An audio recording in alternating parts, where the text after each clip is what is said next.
RBK Radio, l'interview. Docteur Yambé Timba, bonjour. Bonjour, madame. C'est avec un plaisir renouvelé que nous vous retrouvons encore ce matin pour des échanges fructueux autour des questions économiques qui constituent le socle du développement du Cameroun.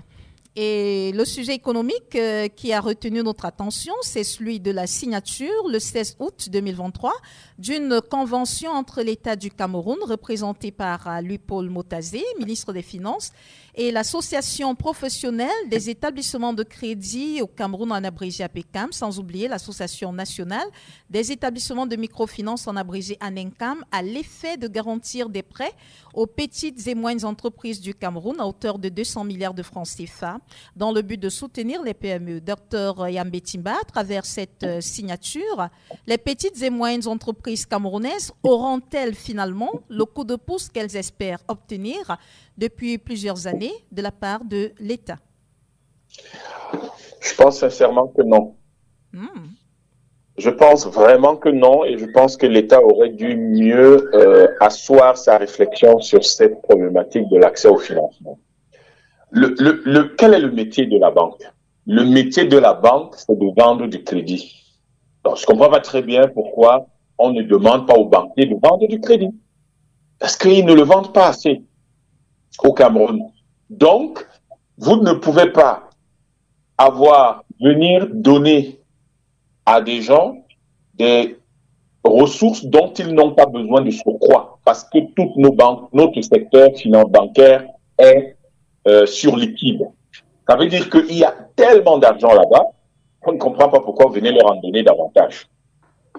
Deuxième chose, ou troisième chose, vous reconnaissez que les gens ont des difficultés, les opérateurs économiques, en tout cas les promoteurs, les patrons de PME particulièrement, ont du mal à apporter aux banques des garanties dont qui leur sont réclamées. Mais il y a un problème. Ça veut dire que le problème est beaucoup plus profond que ça, en matière d'organisation économique du pays. Mais la garantie n'est pas du tout une chose si extraordinaire qu'elle devrait bloquer l'octroi de crédit. Soit les banquiers sont des banquiers, soit les banquiers sont des sortes de gens qui ne se fondent pas sur la viabilité des projets et ne prennent donc aucun risque pour financer l'économie. Mais quelqu'un se lève, crée sa banque, veut vendre un service, et vous, l'État, vous venez l'aider à vendre son service. Est-ce que l'État va aider les Bayamselam au marché pour vendre leurs choses? Non. Alors, pourquoi est-ce que l'État s'en va aider de grosses entreprises qui sont censées constituer suffisamment de réserves pour gérer les risques qu'ils prennent? Pourquoi l'État fait ça? Parce que l'État, malheureusement, n'arrive pas à débloquer l'un des éléments les plus importants qu'est la monnaie. Parce que nous n'avons pas de monnaie. Le franc CFA, ce n'est pas une monnaie, c'est un bon du trésor français. L'État ne veut pas s'attaquer à ce problème, que c'est ça qui bloque l'économie. La deuxième chose, c'est que l'État ne veut pas s'attaquer à l'organisation du secteur bancaire qui est mauvaise. Notre secteur bancaire est mauvais. C'est un secteur bancaire qui, du fait du franc CFA, ne peut pas financer l'économie comme il le faut. On n'a pas de banque centrale. Il n'y a pas de banque centrale. Je vous rappelle que la BEAC, les Français ont poussé le bouchon tellement loin qu'ils ne l'ont même pas appelé banque centrale. Ils l'appellent banque des États. Ça veut dire que ça peut être la même chose qu'on peut créer banque des PME. La même chose. Donc, vous comprenez que on a des problèmes structurels, des problèmes systémiques que l'État ne veut pas régler et il s'en va faire du maquillage en disant « je vous apporte 200 milliards sous forme de garantie, etc. » C'est mauvais. Examinons même de près cette histoire de garantie, mais je voudrais parler de quelque chose au préalable. Si l'État veut aider les PME, la solution la meilleure, c'est la commande publique, que l'État paye ses dettes, point. Que l'État paye ses dettes, que l'État paye les PME sous 30 jours. Voilà comment l'État peut aider les PME. Ce n'est pas en allant donner de l'argent aux banquiers, ils vont certainement même, en réalité, quand vous observez, ils vont à un moment donné se rendre compte qu'ils n'arrivent pas à financer puisque il y a la ligne de financement, la B2AC là-bas. L'État a demandé quel est son niveau d'utilisation. La BAEDEA, qui est une banque arabe de développement en Afrique, avait mis un fonds comme ça auprès de nos banques ici. Demandez-leur ce qui en a été fait. On a financé combien de PME? C'est pas ça les solutions. Faut pas faire comme si nous sommes en 2023, l'histoire du Cameroun commence en 2023. C'est une vieille histoire avec des choses qui existent et avec des échecs monumentaux qui devraient faire qu'on ne doit pas répéter les mêmes choses qui ont créé ces échecs monumentaux. On n'y arrivera pas. D'autre part, vous voulez aider les PME, je le dis encore, c'est la commande publique. Si l'État avait pris, d'abord j'ai parlé de rembourser ses dettes, la dette publique, la dette intérieure, ensuite payer, mettre en place des procédures de paiement sous 30 jours.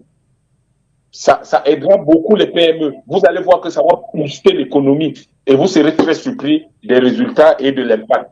L'autre chose, si l'État a 200 milliards, ce que l'État doit faire si l'État veut aider les PME, c'est d'investir cet argent-là et de gérer l'entreprise ou les activités qui seront créées avec compétence et avec rigueur.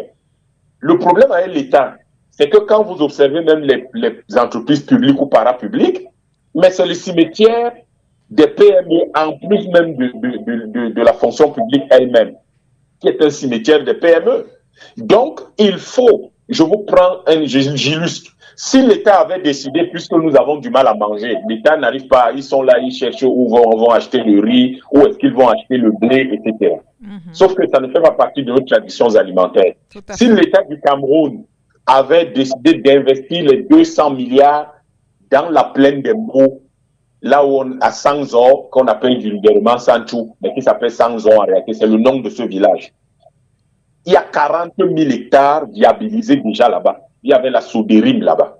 Si l'État avait pris les 200 milliards, puisque ça correspond à peu près c'est un peu légèrement supérieur aux 163 milliards que le Cameroun a dépensé en 2021 pour importer du blé, qui était 715 000 tonnes à peu près de blé, qui ont produit, qui a 900 000 tonnes de blé, qui ont produit à peu près 715 000 tonnes de farine.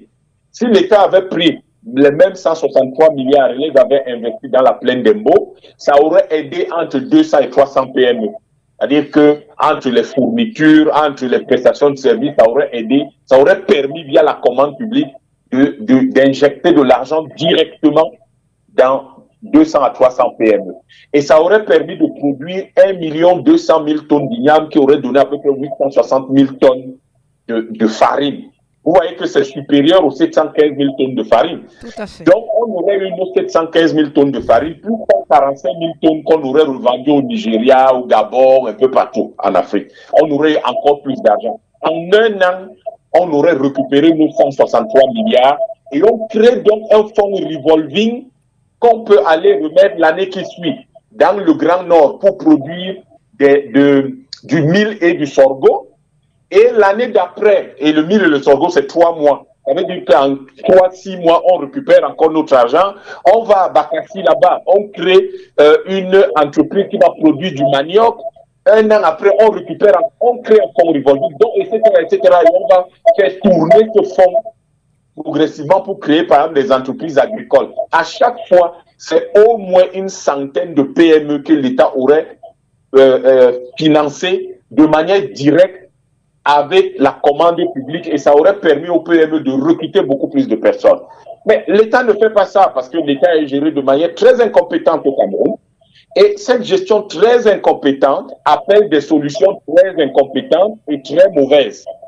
On va chercher les histoires de garantie, on va aller s'endetter tous les jours pour faire des emprunts hypothécaires, des emprunts, tous ces emprunts-là.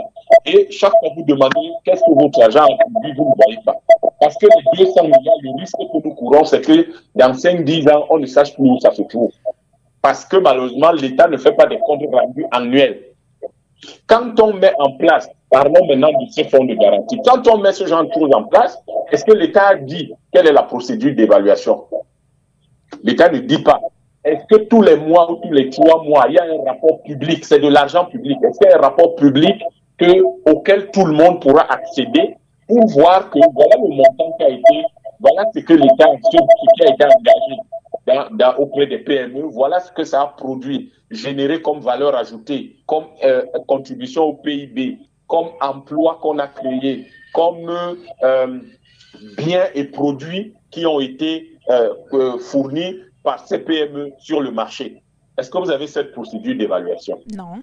Si déjà on a du mal à avoir la procédure d'évaluation de la gestion du budget public de l'État, ce n'est pas possible une chose que les gens vont se gêner. Donc, du coup, la question, dans tous les cas, si cette procédure est prévue, qu'on nous la mette à disposition, peut-être que je ne suis pas au courant de tout, qu'on nous mette ça à disposition et qu'on regarde. Donc, vous n'avez pas ce genre de choses. Et vous comprenez que les solutions paresseuses de l'État, du gouvernement camerounais actuel, sont telles que ça tue l'économie et l'initiative. Ça n'aide pas du tout à s'en sortir. Et ces solutions paresseuses se fondent sur l'incapacité à s'attaquer aux problèmes de fond. La monnaie, le néocolonialisme, la même mise qu'il y a sur notre économie et qui fait que notre économie n'est pas contrôlée par les Camerounais eux-mêmes. Ne vous trompez pas sur les histoires où on raconte que les Camerounais ils contrôlent 60-70% de leur économie. Ça, c'est du pipeau. Celui qui contrôle votre monnaie contrôle votre économie. Et celui qui contrôle votre économie contrôle votre politique. Point. C'est de la science et pas les débats du quartier ou du bar. Docteur... Donc maintenant, quand au Cameroun, on sait qu'il n'y a pas la monnaie, ce n'est pas le Cameroun qui contrôle ça, ça veut dire que ce que je dis là est vrai. Et celui qui contrôle votre monnaie décide de vos orientations stratégiques. Ce qui est clair, puisque quand vous observez comment c'est fait, on prend 200 milliards, on s'en va donner à des banques en disant oui, on met à la disposition des ressources pour que vous apportiez des garanties aux PME. On dit votre projet, même s'il est viable, la banque fait son rapport de viabilité. Il faut encore que l'État nous dise quelles sont les procédures. Est-ce que c'est un fonctionnaire qui va recevoir le dossier et qui va valider donc la garantie et ce qui va permettre à la banque de décaisser, ou les banquiers gèrent ça de façon autonome? Mais s'ils gèrent ça de façon autonome, ils rendent compte à quel moment? Parce que l'argent public, il faut rendre compte. Il faut dire aux Camerounais, vos 200 milliards que vous nous avez confiés, voici comment on les a gérés, etc. Comme l'historique dans ce monde, particulièrement les microfinances, n'est pas du tout glorieux, leur historique n'est pas glorieux. Donc, du coup, là, c'est pas rassurant. Mais je vous dis encore que l'État aurait mieux fait de prendre les 200 milliards et de nous produire 200 mégawatts d'électricité. Ça aurait été beaucoup plus intéressant que d'aller faire ce qu'ils ont fait là. Avec 200 milliards, vous êtes entre 200 et 300 mégawatts d'électricité. C'est plus urgent, c'est plus intéressant. Ça finance de façon plus directe les PME et les particuliers. Donc, on a un impact sur l'économie qui est immédiat, qui est plus puissant et qui est durable. Docteur Yambé Timba, il faut dire que c'est la deuxième fois que l'État du Cameroun, à travers le ministère des Finances, formalise cette garantie pour le compte des entreprises inscrites pour la première fois dans la loi de finances 2021, qui avait abouti à la signature de la même convention le 22 juillet 2021, suivi par la suite de sa mise en œuvre. Docteur Yambé Timba, le ministre de l'économie et des finances, lui, Paul Motazier, a relevé les causes du premier échec, parce qu'il y a eu un premier échec, et a rassuré sur les corrections opérées pour rendre effective cette nouvelle convention. Je crois qu'il y a de quoi rassurer les plus sceptiques comme vous, docteur Yambé Timba. Oui. Moi, je ne suis pas sceptique. Je constate que c'est paresseux, c'est incompétent, c'est mauvais. Je ne suis pas sceptique. Les sceptiques, c'est les gens qui disent ça peut marcher, ça ne peut pas marcher. Moi, je ne suis pas là-dedans. Je suis un type qui considère que c'est paresseux, que c'est incompétent et que ce n'est pas ce qu'il fallait faire. Je vous dis encore, 200 milliards, je préfère produire 200 à 300 mégawatts d'électricité avec une centrale à gaz. Ça fait 18 mois de travaux. Ça a beaucoup plus d'impact sur les PME, sur le peuple, sur l'économie nationale que tout ce tralala qu'on a organisé là. Ce qui est important, je peux faire, ou alors je prends les 200 milliards, je plante des ignames dans la plaine d'Embo, un an après je récupère mes 200 milliards et je peux les réinvestir ailleurs. Ça a beaucoup plus d'impact sur l'économie que tout ce tralala. Il faut que les gens sortent de ces solutions cosmétiques. Si une femme est laide, elle est laide. Elle peut mettre 200 tonnes de maquillage, elle est laide. Il ne faut pas du tout commencer à faire comme si on va commencer à dire qu'il y a ci, il y a ça. Non. Donc, nous devons savoir une chose. Soit notre gouvernement prend des décisions sérieuses, Notre gouvernement s'amuse parce que là, on est en train de s'amuser. On prend 200 milliards. Je vous rappelle que, attention, 200 milliards, c'est pratiquement 1/30 de notre budget. Ça veut dire qu'on divise notre budget en 30 et on prend une partie et on dit on va donner ça à des gens qui sont déjà sur liquide, qui ont déjà tellement d'argent qu'ils ne savent pas quoi faire et ils ne sont pas capables de s'entendre avec les opérateurs économiques pour structurer le financement de l'économie, pour structurer le financement des projets. Ce n'est pas normal. Il y a quelque chose qui ne va pas. Vous êtes sur liquide, vous avez beaucoup d'argent, votre métier c'est de vendre les crédits. Pourquoi est-ce que l'État va venir se mêler de vos affaires? L'autre chose exceptionnelle que l'État aurait pu faire si jamais on veut absolument que les 200 milliards restent dans le secteur bancaire, c'était de créer soit un fonds d'investissement et ce fonds d'investissement finance directement les PME, soit de créer une banque, sauf qu'on a créé une banque de PME et c'est une catastrophe. Et quand je vous dis que les solutions sont paresseuses et incompétentes, ce n'est pas parce que je veux gêner les gens, mais vous avez la banque de PME là, c'est une catastrophe, c'est un échec. Donc ces gens ne sont pas capables d'organiser une banque, ne sont pas capables de la faire fonctionner. Pourquoi vous allez croire que eux, ils vont... Comment vous allez croire qu'ils sont maintenant devenus capables de discuter sérieusement avec des banquiers? Puisque eux-mêmes, ils ont créé une banque, ils ne sont pas capables de la gérer. Là, on vient de retirer l'agrément à leur directrice générale. Et leur banque est surendettée, elle est déficitaire. Comment vous pensez que des gens comme ça sont capables, donc, d'organiser finalement quelque chose avec les banques? C'est impossible. Moi, je vous dis encore, soit on est sérieux avec le Cameroun, soit on ne l'est pas. Et ceux qui ne le sont pas, on dira qu'ils ne le sont pas. Si le ministre a constaté que c'est un échec et qu'il le dit lui-même, qu'il vous dise où est parti l'argent du PIACI, l'argent du PAGRU, les financements du FNE, qu'on vous montre une seule PME là en route qui a été financée par ces petits trucs-là et qui marche, qui a 10 emplois, 20 emplois, et c'est quand on vous les montre. Donc, madame, ce n'est pas... Nous avons le Cameroun au cœur. Nous aimons notre pays et nous ne voulons pas continuer à être la risée du monde. Le monde entier se moque de nous. Il faut qu'on arrête ça. On est quand même beaucoup plus sérieux que ça. Donc, si on a 200 milliards, il y a des moyens de financer directement, de soutenir les PME que ça. Et la première chose, c'est que tous les membres du gouvernement, là, que leur papier hygiénique soit le papier hygiénique fabriqué au Cameroun. C'est là déjà un bon soutien aux PME camerounaises. Ça, c'est déjà un premier soutien. Que ces gens-là, la première chose qu'ils peuvent faire, c'est de décider qu'ils vont... Parce qu'en tant que membre du gouvernement, c'est ça la chose à faire. C'est vous qui dirigez le pays, les sénateurs, les députés, les maires, les conseillers municipaux, les hauts fonctionnaires. Imaginez que tous ces gens-là consomment essentiellement camerounais. Parce qu'après, on vous fait de longs discours sur les PME comme si c'était des choses extraordinaires. Les PME, ça veut dire qu'au lieu de vous habiller avec des costumes qui sont cousus en France et en Italie, vous les faites coudre par les tailleurs camerounais. Un tailleur camerounais, c'est ça une PME. Vous financez ce gars comment? Il faut qu'il aille voir le banquier. Pourquoi on ne lui passe pas la commande directement?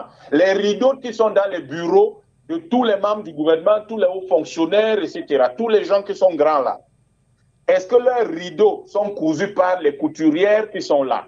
C'est ça les PME. Vous croyez que les PME, c'est quoi? Est-ce que ces gens-là, la literie, les draps qu'ils utilisent chez eux dans leur lit, les têtes d'oreiller qui sont sur leur lit, est-ce que c'est cousu par les couturiers et les tailleurs camerounais? C'est ça les PME, madame. Les PME, c'est pas autre chose. Sauf que tout ce que je viens de vous citer est importé. Comment vous voulez financer l'économie en oubliant que l'économie, c'est pour produire les biens et les services. Et les biens et les services, c'est les choses que vous utilisez tous les jours. Et les choses que vous utilisez tous les jours, est-ce que vous vous êtes arrangé pour que ce soit produit par les gens qui les produisent au Cameroun? C'est ça, financer l'économie, c'est pas le bavardage. C'est pas ces solutions paresseuses et incompétentes dont on nous rabâche les oreilles tous les jours. Il faut qu'on arrête ça. Il faut qu'on sache que le Cameroun, c'est sérieux. C'est beaucoup plus sérieux que ça. Tous ces gens qui vous parlent de on va donner les garanties aux banques, 200 milliards, ça permettrait si vous décidez simplement de révolutionner le secteur ou même simplement de la confection. C'est-à-dire que vous avez 27 millions d'habitants au Cameroun et il y en a officiellement, mais en fait, il y en a plus de 40 millions. Donc, si vous prenez les 27 millions et que chacun achète une paire de chaussures, ça fait 54 millions de paires de chaussures en une année. Et le gouvernement prend 200 milliards, qu'il les mette même simplement dans la filière de production de chaussures. Voilà la rentrée scolaire. On a 8 millions d'enfants qui vont rentrer à l'école. 8 millions. Si on achète une paire de chaussures à chacun, ça fait 16 millions de paires de chaussures. Tout ça est importé. Il n'y en a aucune qui est fabriquée au Cameroun. Et le gouvernement dit, je prends 200 milliards, je donne aux banquiers pour qu'ils apportent des garanties au PME. Non, monsieur.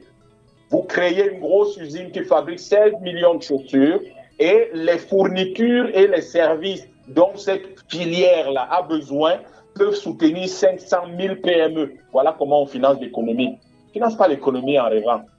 C'est des choses pratiques, concrètes. Docteur Yambé Timba, on sait tous que les petites et moyennes entreprises représentent 90% de notre tissu économique. Et elles font face à d'innombrables difficultés. De façon résumée, pour sortir de notre échange de ce matin, de quel type d'accompagnement ont besoin finalement ces petites et moyennes entreprises pour contribuer fortement au développement de l'économie du Cameroun? Des choses simples. Certaines vous semblent très éloignées, mais elles sont là et on ne voit pas le gouvernement faire quelque chose d'extraordinaire en cette matière. La première chose, c'est une éducation de qualité. La grosse plainte de tous les patrons de PME, c'est de ne pas avoir de bonnes ressources humaines. C'est la plus grosse plainte avant même l'accès au financement.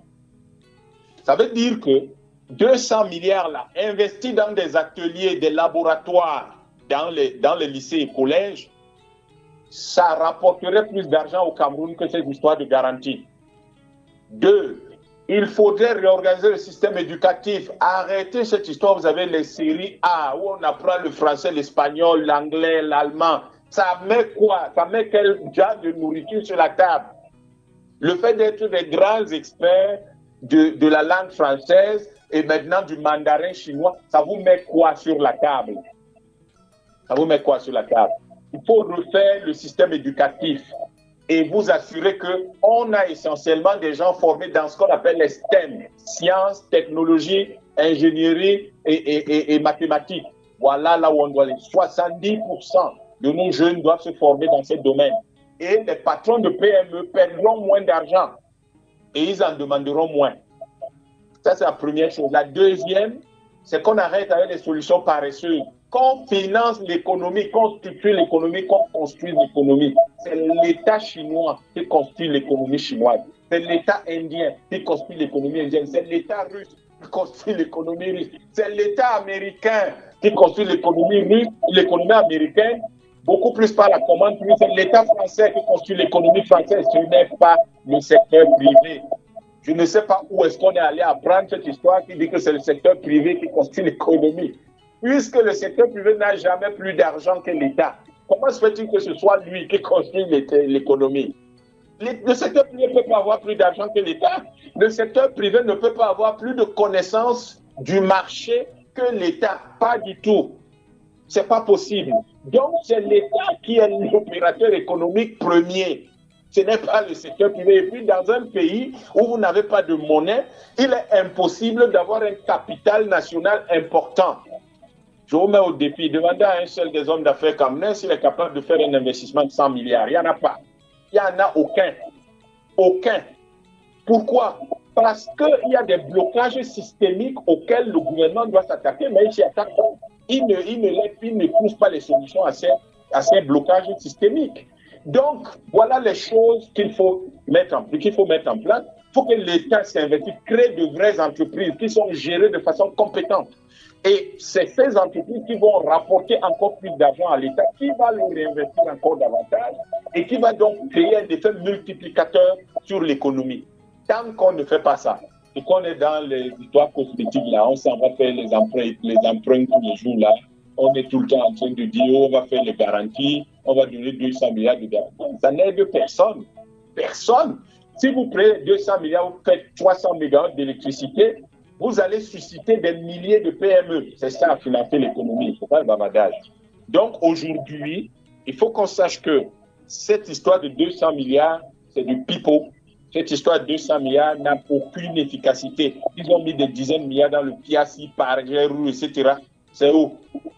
Donc, ce n'est pas la bonne chose à faire. La bonne chose à faire, c'est que l'État finance l'économie. Maintenant que l'État finance l'économie, l'État peut donc légitimement encadrer les PME d'une certaine façon en se disant, lorsqu'ils sont dans certains secteurs, ils ont besoin d'un système de garantie. Mais la garantie n'est pas l'élément central dans le deal, dans l'échange, la transaction entre le banquier et la PME. D'ailleurs, il faut que l'État revoie totalement le système d'organisation de la banque, du secteur bancaire. Le problème, c'est que ce n'est pas l'État du Cameroun qui en décide. Il y a 2 Français qui sont à la COBAC et qui ont le droit de veto. Donc, c'est eux les vrais patrons de tout ce qui est bancaire au Cameroun, de tout ce qui est monétaire au Cameroun, de tout ce qui est financier au Cameroun.